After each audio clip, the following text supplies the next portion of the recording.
Welcome to Finnegan's Fireside Tales. Today we will be reading The Haunter of the Dark by H.P. Lovecraft. I have seen the dark universe yawning, where the black planets roll without aim, where they roll in their horror unheeded, without knowledge or luster or name, nemesis. Cautious investigators will hesitate to challenge the common belief that Robert Blake was killed by lightning, or by some profound nervous shock derived from an electrical discharge. It is true that the window he faced was unbroken, but nature has shown herself capable of many freakish performances. The expression on his face may easily have arisen from some obscure muscular source unrelated to anything he saw, while the entries in his diary are clearly the result of a fantastic imagination aroused by certain local superstitions and by certain old matters he had uncovered. As for the anomalous conditions at the deserted church of Federal Hill, the shrewd analyst is not slow in attributing them to some charlatanry, conscious or unconscious, with at least some of which Blake was secretly connected. For after all, the victim was a writer and painter wholly devoted to the field of myth, dream, terror, and superstition, and avid in his quest for scenes and effects of a bizarre, spectral sort. His earlier stay in the city, a visit to a strange old man as deeply given to occult and forbidden lore as he, had ended amidst death and flame, and it must have been some morbid instinct which drew him back from his home in Milwaukee. He may have known of the old stories despite his statements to the contrary in the diary, and his death may have nipped in the bud some stupendous hoax destined to have a literary reflection. Among those, however, who have examined and correlated all this evidence, there remain several who cling to less rational and commonplace theories. They are inclined to take much of Blake's diary at its face value, and point significantly to certain facts such as the undoubted genuineness of the old church record, the verified existence of the disliked and unorthodox Starry Wisdom sect prior to 1877, the recorded disappearance of an inquisitive reporter named Edwin M. Lillibridge in 1893, and above all, the look of monstrous, transfiguring fear on the face of the young writer when he died. It was one of these believers who, moved to fanatical extremes, threw into the bay the curiously angled stone and its strangely adorned metal box found in the old church steeple, the black windowless steeple, and not the tower where Blake's diary said those things originally were. Though widely censured both officially and unofficially, this man, a reputable physician with a taste for odd folklore, averred that he had rid the earth of something too dangerous to rest upon it. Between these two schools of opinion, the reader must judge for himself. The papers have given the tangible details from a skeptical angle, leaving for others the drawing of the picture as Robert Blake saw it, or thought he saw it, or pretended to see it. Now, studying the diary closely, dispassionately, and at leisure, let us summarize the dark chain of events from the expressed point of view of their chief actor. Young Blake returned to Providence in the winter of 1934-35, taking the upper floor of a venerable dwelling in a grassy court off College Street, on the crest of the great Eastwood Hill near the Brown University campus and behind the marble John Hay Library. It was a cozy and fascinating place, in a little garden oasis of village-like antiquity, where huge, friendly cats sunned themselves atop a convenient shed. The square Georgian house had a monitor roof, classic doorway with fan carving, small paned windows, and all the other earmarks of early 19th century workmanship. Inside were 6-paneled doors, wide floorboards, a curving colonial staircase, white Adam period mantels, and a rear set of rooms, 3 steps below the general level. Blake's study, a large southwest chamber, overlooked the front garden on one side, while its west windows, before one of which he had his desk, faced off from the brow of the hill, and commanded a splendid view of the lower town's outspread roofs and of the mystical sunsets that flamed behind them. On the far horizon were the open countryside's purple slopes. Against these, some 2 miles away, rose the spectral hump of Federal Hill, bristling with huddled roofs and steeples whose remote outlines wavered mysteriously, taking fantastic forms as the smoke of the city swelled up and enmeshed them. Blake had a curious sense that he was looking upon some unknown ethereal world which might or might not vanish in dream, if ever he tried to seek it out and enter it in person. Having sent home for most of his books, Blake bought some antique furniture suitable for his quarters, and settled down to write and paint, living alone, and attending to the simple housework himself. His studio was in a north attic room, where the panes of the monitor roof furnished admirable lighting. During that first winter he produced 5 of his best-known short stories: The Burrower Beneath, The Stairs in the Crypt, Shagai, In the Vale of Penath, and The Feaster from the Stars, and painted 7 canvases, studies of nameless unhuman monsters, and profoundly alien, non-terrestrial landscapes. At sunset he would often sit at his desk and gaze dreamily off at the outspread west, the dark towers of Memorial Hall just below, the Georgian courthouse belfry, the lofty pinnacles of the downtown section, and that shimmering, spire-crowned mound in the distance whose unknown streets and labyrinthine gables so potently provoked his fancy. From his few local acquaintances he learned that the far-off slope was a vast Italian quarter, though most of the houses were remnants of older Yankee and Irish days. Now and then he would train his field glasses on that spectral, unreachable world beyond the curling smoke, picking out individual roofs and chimneys and steeples, and speculating upon the bizarre and curious mysteries they might house. Even with optical aid, Federal Hill seemed somehow alien, half fabulous, and linked to the unreal, intangible marvels of Blake's own tales and pictures. The feeling would persist long after the hill had faded into the violet, lamp-starred twilight, and the courthouse floodlights and the red industrial trust beacon had blazed up to make the night grotesque. Of all the distant objects on Federal Hill, a certain huge, dark church most fascinated Blake. It stood out with especial distinctness at certain hours of the day, and at sunset the great tower and tapering steeple loomed blackly against the flaming sky. It seemed to rest on especially high ground, for the grimy facade, and the obliquely seen north side with sloping roof and the tops of great pointed windows, rose boldly above the tangle of surrounding ridgepoles and chimney pots. Peculiarly grim and austere, it appeared to be built of stone, stained and weathered with the smoke and storms of a century and more. The style, so far as the glass could show, was that earliest experimental form of Gothic revival, which preceded the stately Upjohn period, and held over some of the outlines and proportions of the Georgian age. Perhaps it was reared around 1810 or 1815. As months passed, Blake watched the far-off, forbidding structure with an oddly mounting interest. Since the vast windows were never lighted, he knew that it must be vacant. The longer he watched, the more his imagination worked, till at length he began to fancy curious things. He believed that a vague, singular aura of desolation hovered over the place, so that even the pigeons and swallows shunned its smoky eaves. Around other towers and belfries his glass would reveal great flocks of birds, but here they never rested. At least, that is what he thought, and set down in his diary. He pointed the place out to several friends, but none of them had even been on Federal Hill, or possessed the faintest notion of what the church was, or had been. In the spring, a deep restlessness gripped Blake. He had begun his long-planned novel, based on a supposed survival of the witch cult in Maine, but was strangely unable to make progress with it. More and more he would sit at his westward window, and gaze at the distant hill, and the black, frowning steeple shunned by the birds. When the delicate leaves came out on the garden boughs, the world was filled with a new beauty, but Blake's restlessness was merely increased. It was then that he first thought of crossing the city and climbing bodily up that fabulous slope into the smoke-wreathed world of dream. Late in April, just before the eon-shadowed Walpurgis time, Blake made his first trip into the unknown. Plodding through the endless downtown streets and the bleak, decayed squares beyond, he came finally upon the ascending avenue of century-worn steps, sagging Doric porches and blear-paned cupolas, which he felt must lead up to the long-known, unreachable world beyond the mists. There were dingy blue and white street signs which meant nothing to him, and presently he noted the strange, dark faces of the drifting crowds and the foreign signs over curious shops in brown, decade-weathered buildings. Nowhere could he find any of the objects he had seen from afar, so that once more he half fancied that the Federal Hill of that distant view was a dream world, never to be trod by living human feet. Now and then a battered church facade or crumbling spire came in sight, but never the blackened pile that he sought. When he asked a shopkeeper about a great stone church, the man smiled and shook his head, though he spoke English freely. As Blake climbed higher, the region seemed stranger and stranger, with bewildering mazes of brooding brown alleys leading eternally off to the south. He crossed 2 or 3 broad avenues, and once thought he glimpsed a familiar tower. Again he asked a merchant about the massive church of stone, and this time he could have sworn that the plea of ignorance was feigned. The dark man's face had a look of fear which he tried to hide, and Blake saw him make a curious sign with his right hand. Then, suddenly, a black spire stood out against the cloudy sky on his left.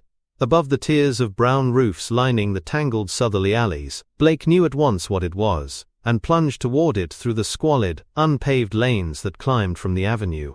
Twice he lost his way, but he somehow dared not ask any of the patriarchs or housewives who sat on their doorsteps, or any of the children who shouted and played in the mud of the shadowy lanes. At last he saw the tower plain against the southwest, and a huge stone bulk rose darkly at the end of an alley. Presently he stood in a wind-swept open square, quaintly cobblestoned, with a high bank wall on the farther side. This was the end of his quest, for upon the wide iron-railed, weed-grown plateau which the wall supported, a separate, lesser world raised fully 6 feet above the surrounding streets, there stood a grim Titan bulk, whose identity, despite Blake's new perspective, was beyond dispute. The vacant church was in a state of great decrepitude. Some of the high stone buttresses had fallen, and several delicate finials lay half lost among the brown neglected weeds and grasses.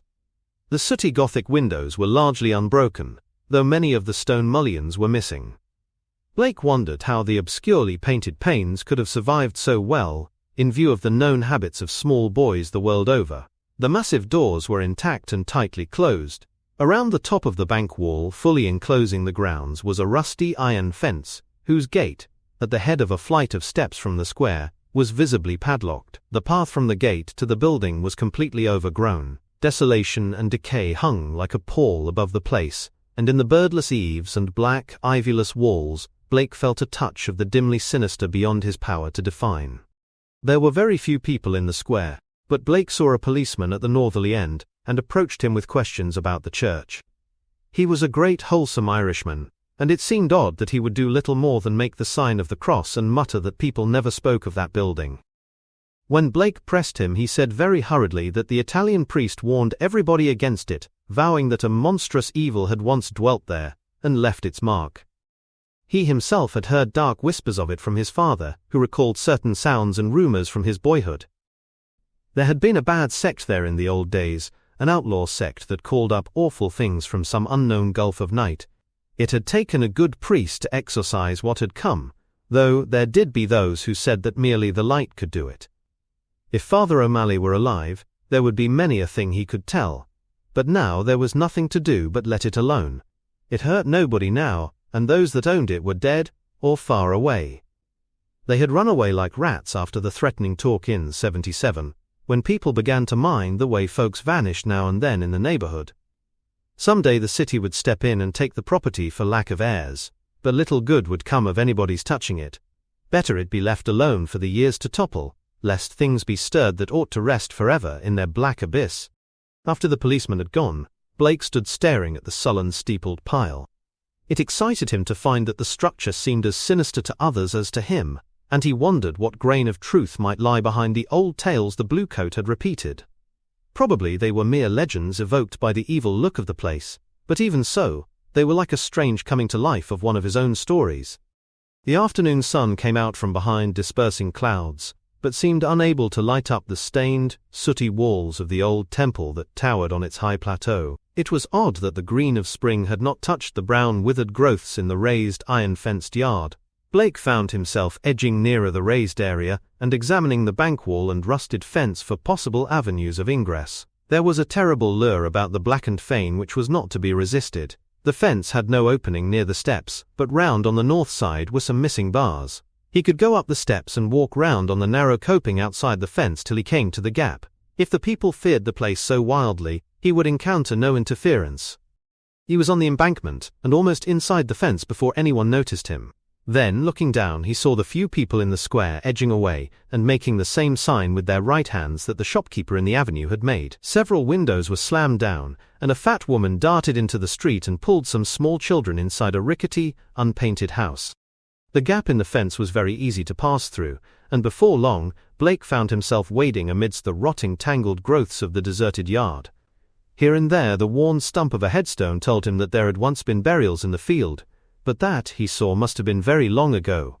The sheer bulk of the church was oppressive now that he was close to it, but he conquered his mood and approached to try the 3 great doors in the facade. All were securely locked, so he began a circuit of the cyclopean building in quest of some minor and more penetrable opening. Even then he could not be sure that he wished to enter that haunt of desertion and shadow. Yet the pull of its strangeness dragged him on automatically. A yawning and unprotected cellar window in the rear furnished the needed aperture. Peering in, Blake saw a subterranean gulf of cobwebs and dust faintly lit by the western sun's filtered rays. Debris, old barrels and ruined boxes and furniture of numerous sorts met his eye, though over everything lay a shroud of dust which softened all sharp outlines. The rusted remains of a hot air furnace showed that the building had been used and kept in shape as late as mid-Victorian times. Acting almost without conscious initiative, Blake crawled through the window and let himself down to the dust-carpeted and debris-strewn concrete floor. The vaulted cellar was a vast one without partitions, and in a corner far to the right, amid dense shadows, he saw a black archway evidently leading upstairs. He felt a peculiar sense of oppression at being actually within the great spectral building, but kept it in check as he cautiously scouted about, finding a still intact barrel amid the dust and rolling it over to the open window to provide for his exit. Then, bracing himself, he crossed the wide, cobweb-festooned space toward the arch. Half choked with the omnipresent dust and covered with ghostly gossamer fibers, he reached and began to climb the worn stone steps which rose into the darkness. He had no light, but groped carefully with his hands. After a sharp turn he felt a closed door ahead, and a little fumbling revealed its ancient latch. It opened inward, and beyond it, he saw a dimly illumined corridor lined with worm-eaten paneling. Once on the ground floor, Blake began exploring in a rapid fashion. All the inner doors were unlocked, so that he freely passed from room to room. The colossal nave was an almost eldritch place with its drifts and mountains of dust over box pews, altar, hourglass pulpit and sounding board, and its titanic ropes of cobweb stretching among the pointed arches of the gallery and entwining the clustered Gothic columns. Over all this hushed desolation played a hideous leaden light, as the declining afternoon sun sent its rays through the strange half-blackened panes of the great apsidal windows. The paintings on those windows were so obscured by soot that Blake could scarcely decipher what they had represented, but from the little he could make out he did not like them. The designs were largely conventional, and his knowledge of obscure symbolism told him much concerning some of the ancient patterns. The few saints depicted bore expressions distinctly open to criticism, while one of the windows seemed to show merely a dark space with spirals of curious luminosity scattered about in it. Turning away from the windows, Blake noticed that the cobwebbed cross above the altar was not of the ordinary kind, but resembled the primordial ankh or crux ansata of shadowy Egypt. In a rear vestry room beside the apse, Blake found a rotting desk and ceiling-high shelves of mildewed, disintegrating books. Here, for the first time, he received a positive shock of objective horror, for the titles of those books told him much. They were the black, forbidden things which most sane people have never even heard of, or have heard of only in furtive, timorous whispers, the banned and dreaded repositories of equivocal secret and immemorial formulae which have trickled down the stream of time from the days of man's youth, and the dim, fabulous days before man was. He had himself read many of them, a Latin version of the abhorred Necronomicon, the sinister Liber Ivonis, the infamous Kult des Gaules of Comte d'Erlet, the Unaussprechlichen Kulten of von Junst, and old Ludwig Prinz Hellish de Vermis Mysterious. But there were others he had known merely by reputation or not at all, the Pnakotic manuscripts, the Book of Jian, and a crumbling volume of wholly unidentifiable characters yet with certain symbols and diagrams shudderingly recognizable to the occult student. Clearly, the lingering local rumors had not lied. This place had once been the seat of an evil older than mankind and wider than the known universe. In the ruined desk was a small leather-bound record book, filled with entries in some odd cryptographic medium. The manuscript writing consisted of the common traditional symbols used today in astronomy and anciently in alchemy, astrology, and other dubious arts, the devices of the sun, moon, planets, aspects, and zodiacal signs.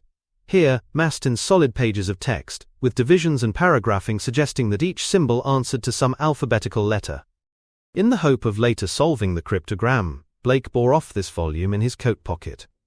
Many of the great tomes on the shelves fascinated him unutterably, and he felt tempted to borrow them at some later time. He wondered how they could have remained undisturbed so long. Was he the first to conquer the clutching, pervasive fear which had for nearly 60 years protected this deserted place from visitors? Having now thoroughly explored the ground floor, Blake ploughed again through the dust of the spectral nave to the front vestibule, where he had seen a door and staircase, presumably leading up to the blackened tower and steeple objects so long familiar to him at a distance. The ascent was a choking experience, for dust lay thick, while the spiders had done their worst in this constricted place. The staircase was a spiral, with high, narrow, wooden treads, and now and then, Blake passed a clouded window, looking dizzily out over the city. Though he had seen no ropes below, he expected to find a bell or peal of bells in the tower, whose narrow, Louvre-bordered lancet windows his field glass had studied so often. Here he was doomed to disappointment, for when he attained the top of the stairs, he found the tower chamber vacant of chimes, and clearly devoted to vastly different purposes. The room, about 15 feet square, was faintly lighted by 4 lancet windows, one on each side, which were glazed within their screening of decayed Louvre boards. These had been further fitted with tight opaque screens, but the latter were now largely rotted away. In the center of the dust-laden floor rose a curiously angled stone pillar, some 4 feet in height and 2 in average diameter, covered on each side with bizarre, crudely incised, and wholly unrecognizable hieroglyphs. On this pillar rested a metal box of peculiarly asymmetrical form, its hinged lid thrown back, and its interior, holding what looked beneath the decade-deep dust to be an egg-shaped or irregularly spherical object some 4 inches through. Around the pillar in a rough circle were 7 high-backed Gothic chairs still largely intact, while behind them, ranging along the dark-paneled walls, were 7 colossal images of crumbling, black-painted plaster, resembling more than anything else the cryptic carven megaliths of mysterious Easter Island. In one corner of the cobwebbed chamber, a ladder was built into the wall, leading up to the closed trap door of the windowless steeple above. As Blake grew accustomed to the feeble light, he noticed odd bas-reliefs on the strange open box of yellowish metal. Approaching, he tried to clear the dust away with his hands and handkerchief, and saw that the figuring were of a monstrous and utterly alien kind, depicting entities which, though seemingly alive, resembled no known life form ever evolved on this planet. The 4-inch seeming sphere turned out to be a nearly black red-straighted polyhedron with many irregular flat surfaces, either a very remarkable crystal of some sort or an artificial object of carved and highly polished mineral matter. It did not touch the bottom of the box but was held suspended by means of a metal band around its center, with 7 queerly designed supports extending horizontally to angles of the box's inner wall near the top. This stone, once exposed, exerted upon Blake an almost alarming fascination. He could scarcely tear his eyes from it, and as he looked at its glistening surfaces, he almost fancied it was transparent, with half-formed worlds of wonder within. Into his mind floated pictures of alien orbs with great stone towers, and other orbs with Titan mountains and no mark of life, and still remoter spaces, where only a stirring in vague blackness told of the presence of consciousness and will. When he did look away, it was to notice a somewhat singular mound of dust in the far corner near the ladder to the steeple. Just why it took his attention he could not tell, but something in its contours carried a message to his unconscious mind. Plowing toward it, and brushing aside the hanging cobwebs as he went, he began to discern something grim about it. Hand and handkerchief soon revealed the truth, and Blake gasped with a baffling mixture of emotions. It was a human skeleton, and it must have been there for a very long time. The clothing was in shreds, but some buttons and fragments of cloth bespoke a man's grey suit. There were other bits of evidence: shoes, metal clasps, huge buttons for round cuffs, a stick pin of bygone pattern, a reporter's badge with the name of the old Providence telegram, and a crumbling leather pocketbook. Blake examined the latter with care, finding within it several bills of antiquated issue, a celluloid advertising calendar for 1893, some cards with the name Edwin M. Lillibridge, and a paper covered with penciled memoranda. This paper held much of a puzzling nature, and Blake read it carefully at the dim westward window. Its disjointed text included such phrases as the following: Professor Enoch Bowen, home from Egypt, May 1844, buys old Free Will Church in July, his archaeological work and studies in occult well known. Dr. Drown of Fourth Baptist warns against starry wisdom in sermon the 29th of December, 1844. Congregation 97 by end of 45. 1846 to 3 disappearances. First mention of shining trapezohedron. 7 disappearances 1848. Stories of blood sacrifice begin. Investigation 1853. Comes to nothing. Stories of sounds. Father O'Malley tells of devil worship with box found in great Egyptian ruins, says they call up something that can't exist in light, flees a little light, and banished by strong light, then, has to be summoned again. Probably got this from Deathbed Confession of Francis X, Feeney, who had joined Starry Wisdom in 49. These people say the shining trapezohedron shows them heaven and other worlds, and that the Haunter of the Dark tells them secrets in some way. Story of Orrin B. Eddy, 1857. They call it up by gazing at the crystal, and have a secret language of their own. 200 or more in Congregation 1863, exclusive of men at front. Irish boys mob church in 1869 after Patrick Regan's disappearance. Veiled article in J. the 14th of March 72, but people don't talk about it. 6 disappearances 1876 secret committee calls on Mayor Doyle. Action promised February 1877 church closes in April. Gang Federal Hillboys threaten, doctor and vestryman in May. 181 persons leave city before end of, 77, mention no names. Ghost stories begin around 1880, try to ascertain truth of report that no human being has entered church since 1877. Ask Lanigan for photograph of place taken 1851. Restoring the paper to the pocketbook and placing the latter in his coat, Blake turned to look down at the skeleton in the dust. The implications of the notes were clear, and there could be no doubt but that this man had come to the deserted edifice 42 years before, in quest of a newspaper sensation, which no one else had been bold enough to attempt. Perhaps no one else had known of his plan, who could tell, but he had never returned to his paper. Had some bravely suppressed fear risen to overcome him and bring on sudden heart failure? Blake stooped over the gleaming bones and noted their peculiar state. Some of them were badly scattered, and a few seemed oddly dissolved at the ends. Others were strangely yellowed, with vague suggestions of charring. This charring extended to some of the fragments of clothing. The skull was in a very peculiar state, stained yellow, and with a charred aperture in the top as if some powerful acid had eaten through the solid bone. What had happened to the skeleton during its 4 decades of silent entombment here Blake could not imagine.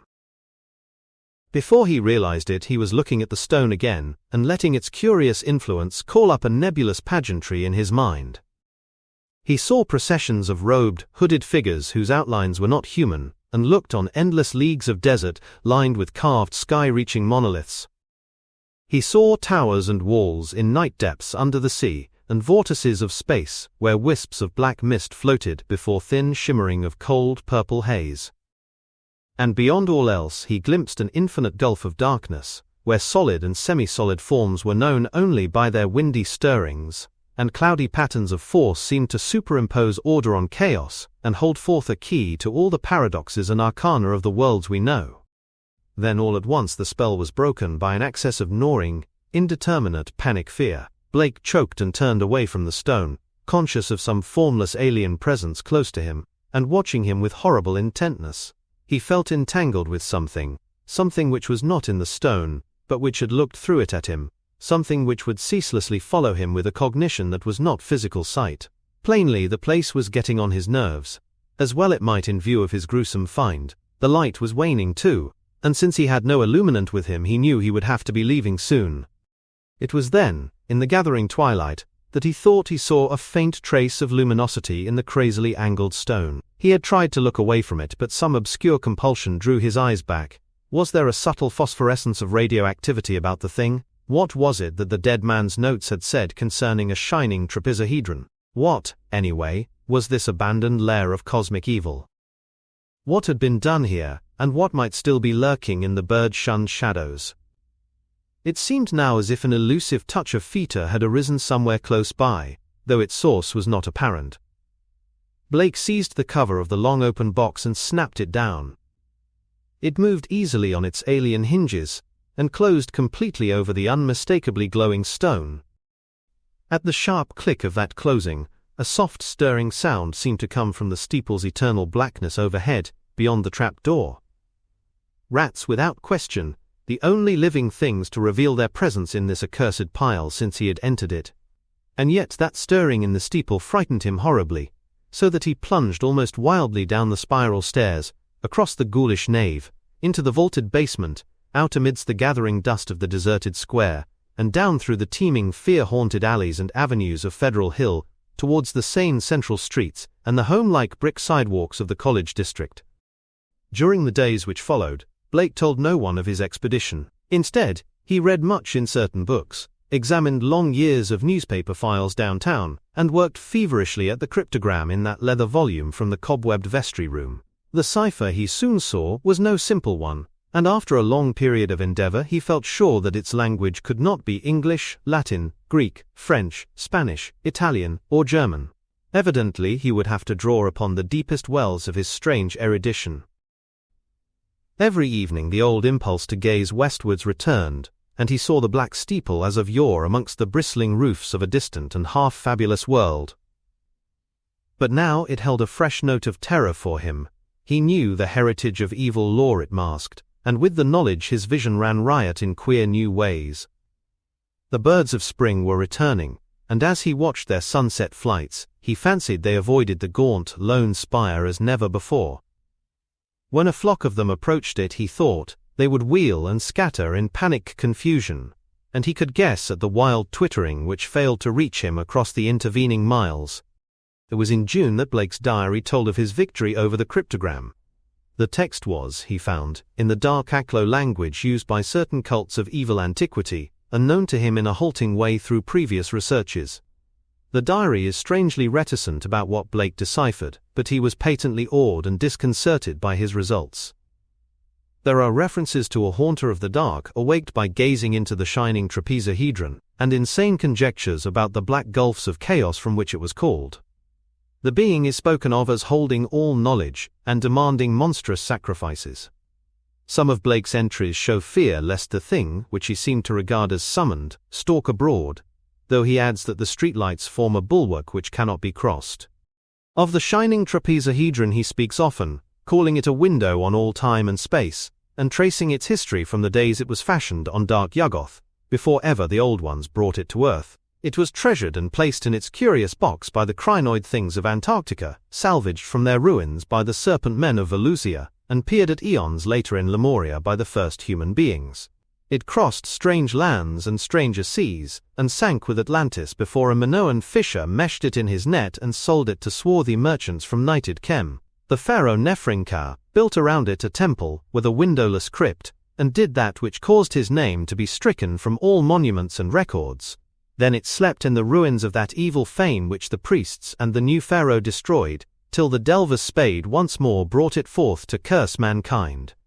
Early in July the newspapers oddly supplement Blake's entries, though in so brief and casual a way that only the diary has called general attention to their contribution. It appears that a new fear had been growing on Federal Hill since a stranger had entered the dreaded church. The Italians whispered of unaccustomed stirrings and bumping and scrapings in the dark windowless steeple, and called on their priests to banish an entity which haunted their dreams. Something, they said, was constantly watching at a door to see if it were dark enough to venture forth. Press items mentioned the long-standing local superstitions, but failed to shed much light on the earlier background of the horror. It was obvious that the young reporters of today are no antiquarians.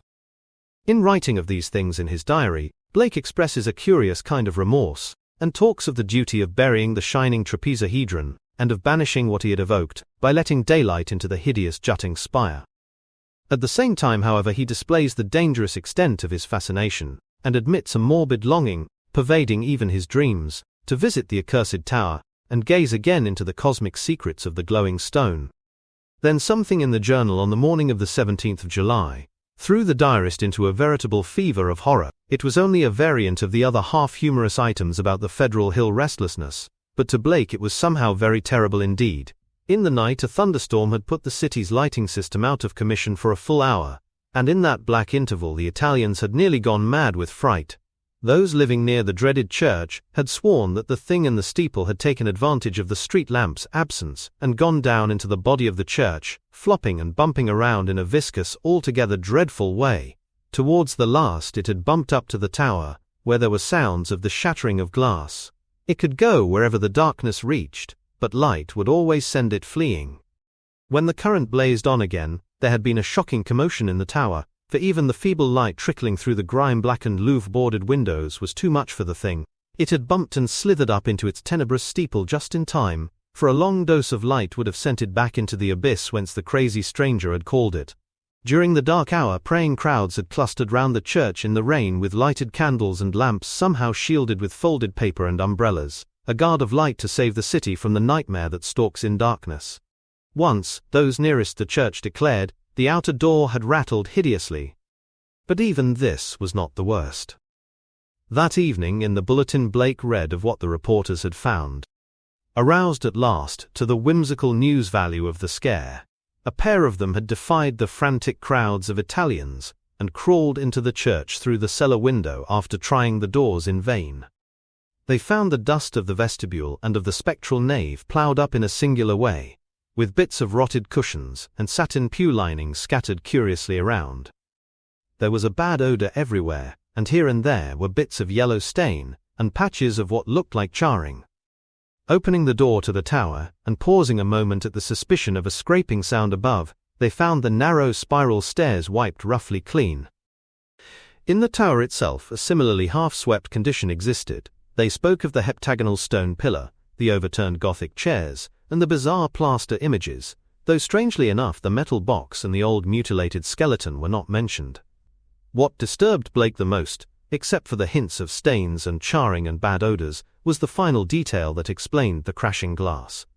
Every one of the tower's lancet windows was broken, and 2 of them had been darkened in a crude and hurried way by the stuffing of satin pew linings and cushion horsehair into the spaces between the slanting exterior louvre boards.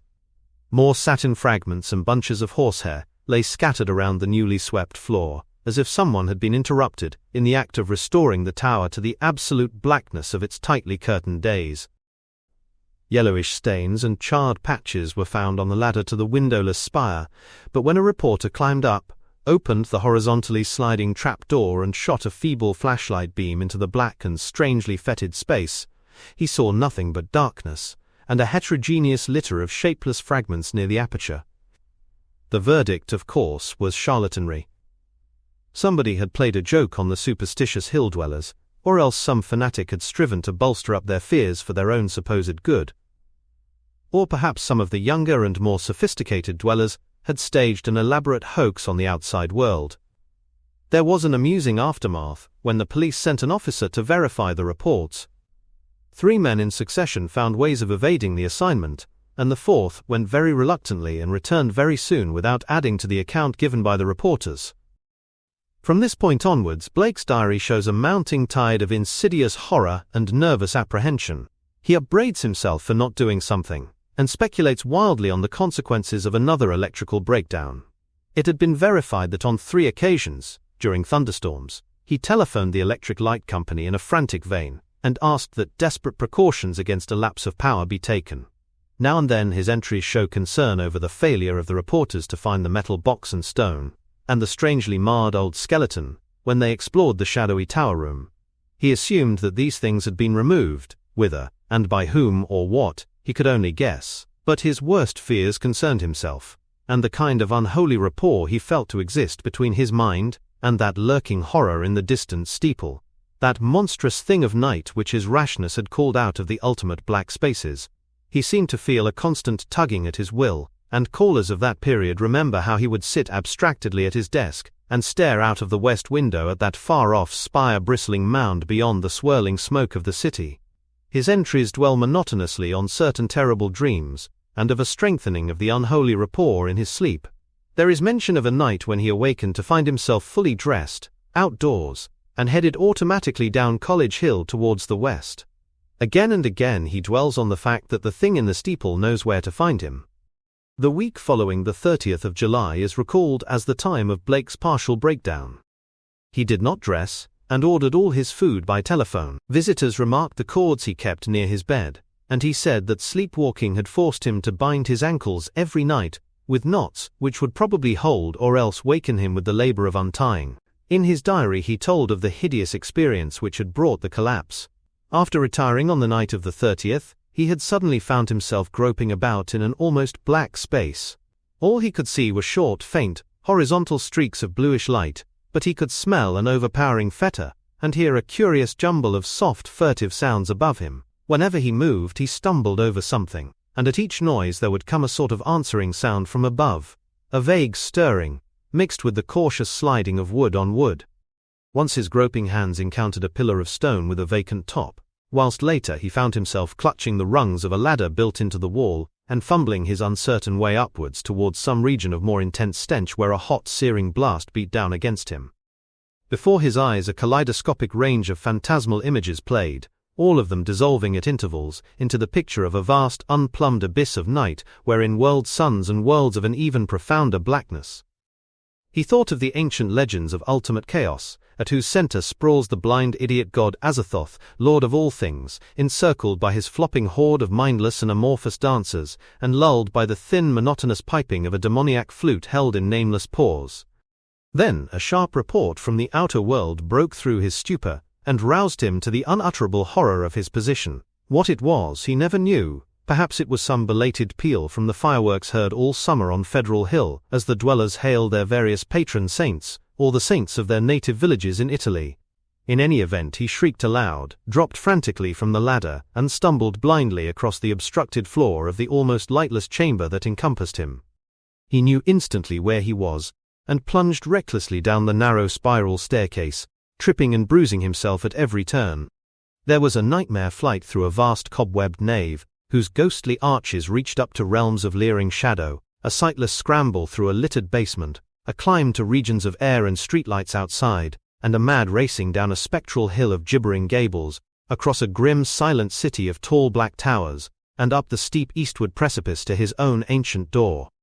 On regaining consciousness in the morning, he found himself lying on his study floor fully dressed. Dirt and cobwebs covered him, and every inch of his body seemed sore and bruised. When he faced the mirror, he saw that his hair was badly scorched, while a trace of strange, evil odor seemed to cling to his outer clothing. It was then that his nerves broke down. Thereafter, lounging exhaustedly about in a dressing gown, he did little but stare from his west window, shiver at the threat of thunder, and make wild entries in his diary. The great storm broke just before midnight on the 8th of August. Lightning struck repeatedly in all parts of the city, and 2 remarkable fireballs were reported. The rain was torrential, while a constant fusillade of thunder brought sleeplessness to thousands. Blake was utterly frantic in his fear for the lighting system, and tried to telephone the company around 1 a.m., though by that time service had been temporarily cut off in the interests of safety. He recorded everything in his diary, the large, nervous, and often undecipherable hieroglyphs telling their own story of growing frenzy and despair, and of entries scrawled blindly in the dark. He had to keep the house dark in order to see out of the window, and it appears that most of his time was spent at his desk, peering anxiously through the rain across the glistening miles of downtown roofs at the constellation of distant lights marking Federal Hill. Now and then, he would fumblingly make an entry in his diary, so that detached phrases such as, "The lights must not go," "It knows where I am," "I must destroy it," and "It is calling to me, but perhaps it means no injury this time," are found scattered down 2 of the pages. Then the lights went out all over the city. It happened at 2:12 a.m. according to Powerhouse records, but Blake's diary gives no indication of the time. The entry is merely, "Lights out, God help me." On Federal Hill there were watchers as anxious as he, and rain-soaked knots of men paraded the square and alleys around the evil church with umbrella-shaded candles, electric flashlights, oil lanterns, crucifixes, and obscure charms of the many sorts common to southern Italy. They blessed each flash of lightning, and made cryptical signs of fear with their right hands when a turn in the storm caused the flashes to lessen, and finally to cease altogether. A rising wind blew out most of the candles, so that the scene grew threateningly dark. Someone roused Father Maluzzo of Spirito Santo Church, and he hastened to the dismal square to pronounce whatever helpful syllables he could. Of the restless and curious sounds in the blackened tower, there could be no doubt whatever. For what happened at 2:35, we have the testimony of the priest, a young, intelligent, and well-educated person, of patrolman William J. Monaghan of the Central Station, an officer of the highest reliability who had paused at that part of his beat to inspect the crowd, and of most of the 78 men who had gathered around the church's high bank wall, especially those in the square where the eastward facade was visible. Of course, there was nothing which can be proved as being outside the order of nature. The possible causes of such an event are many. No one can speak with certainty of the obscure chemical processes arising in a vast, ancient, ill-aired and long deserted building of heterogeneous contents. Mephitic vapors, spontaneous combustion, pressure of gases born of long decay. Any one of numberless phenomena might be responsible, And then, of course, the factor of conscious charlatanry can by no means be excluded. The thing was really quite simple in itself, and covered less than 3 minutes of actual time. Father Meluzzo, always a precise man, looked at his watch repeatedly. It started with a definite swelling of the dull fumbling sounds inside the black tower. There had for some time been a vague exhalation of strange, evil odors from the church, and this had now become emphatic and offensive. Then at last there was a sound of splintering wood and a large, heavy object crashed down in the yard beneath the frowning easterly facade. The tower was invisible now that the candles would not burn. But as the object neared the ground, the people knew that it was the smoke-grimed louvre boarding of that tower's east window. Immediately afterwards, an utterly unbearable fetor welled forth from the unseen heights, choking and sickening the trembling watchers, and almost prostrating those in the square. At the same time, the air trembled with a vibration as of flapping wings, and a sudden east-blowing wind, more violent than any previous blast, snatched off the hats and wrenched the dripping umbrellas from the crowd. Nothing definite could be seen in the candleless night, though some upward-looking spectators thought they glimpsed a great spreading blur of denser blackness against the inky sky, something like a formless cloud of smoke that shot with meteor-like speed towards the east. That was all. The watchers were half numbed with fright, awe, and discomfort, and scarcely knew what to do, or whether to do anything at all. Not knowing what had happened, they did not relax their vigil, and a moment later they sent up a prayer, as a sharp flash of belated lightning, followed by an ear-splitting crash of sound, rent the flooded heavens. Half an hour later the rain stopped, and in 15 minutes more, the streetlights sprang on again, sending the weary, bedraggled watchers relievedly back to their homes. The next day's papers gave these matters minor mention in connection with the general storm reports. It seems that the great lightning flash and deafening explosion which followed the Federal Hill occurrence were even more tremendous farther east, where a burst of the singular fetor was likewise noticed. The phenomenon was most marked over College Hill, where the crash awakened all the sleeping inhabitants and led to a bewildered round of speculations. Of those who were already awake, only a few saw the anomalous blaze of light near the top of the hill, or noticed the inexplicable upward rush of air which almost stripped the leaves from the trees and blasted the plants in the gardens. It was agreed that the lone, sudden lightning bolt must have struck somewhere in this neighborhood, though no trace of its striking could afterwards be found. A youth in the Tau Omega fraternity house thought he saw a grotesque and hideous mass of smoke in the air, just as the preliminary flash burst, but his observation has not been verified. All of the few observers, however, agree as to the violent gust from the west, and the flood of intolerable stench which preceded the belated stroke, whilst evidence concerning the momentary burned odor after the stroke is equally general. These points were discussed very carefully because of their probable connection with the death of Robert Blake. Students in the Psi Delta house, whose upper rear windows looked into Blake's study, noticed the blurred white face at the westward window on the morning of the 9th, and wondered what was wrong with the expression. When they saw the same face in the same position that evening, they felt worried, and watched for the lights to come up in his apartment. Later they rang the bell of the darkened flat, and finally had a policeman force the door.